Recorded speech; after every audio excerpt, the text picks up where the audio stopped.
I'm at Warrington Peace Centre here as we approach the 32nd anniversary of the Warrington bombing in March, and I'm going to have a chat with Colin Parry to find out what the future is for the building.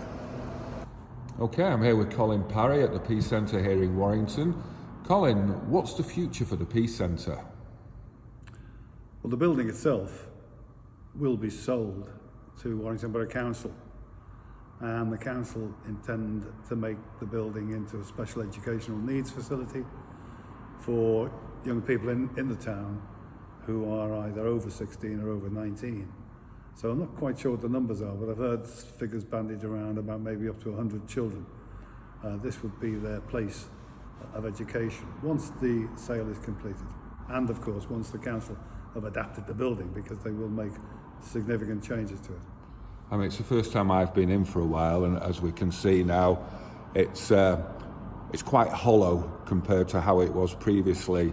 So what sort of timescales are we talking about?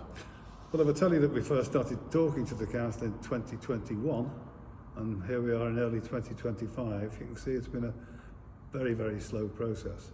That's not a criticism, that's just a fact.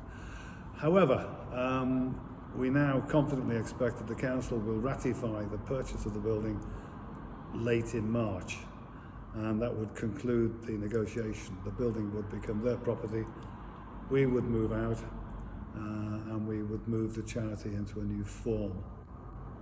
Right, Colin, we're here at the entrance to the Peace Centre. Do you know what the future is for the name of the venue when it changes to a SEND education facility? Well, I can tell you what I hope the name of the building will be, and I hope it will contain both boys' names. I mean, for all sorts of reasons, emotional reasons and practical reasons, this building is a massive feature of this town, how the town responded brilliantly in the wake of the bombing.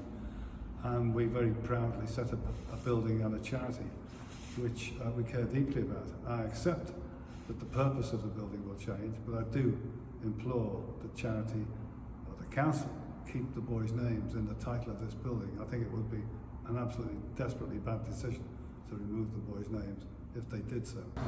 Okay, Colin, we're outside the iconic building now.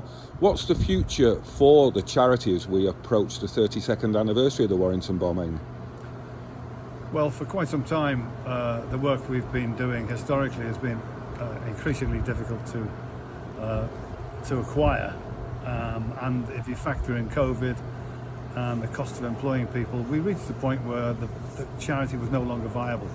So once the building is sold, whilst the charity name will remain the same, the way we will work is we will become a grant-making charity rather than a grant-seeking charity. In other words, down the last 30 years, we've been constantly trying to raise the money to pay for this building, pay people's salaries, and pay for the work we've been doing. That will end, and with the proceeds of the sale, we will indeed welcome bids coming to us from charities with similar purposes, and we will fund them where we can.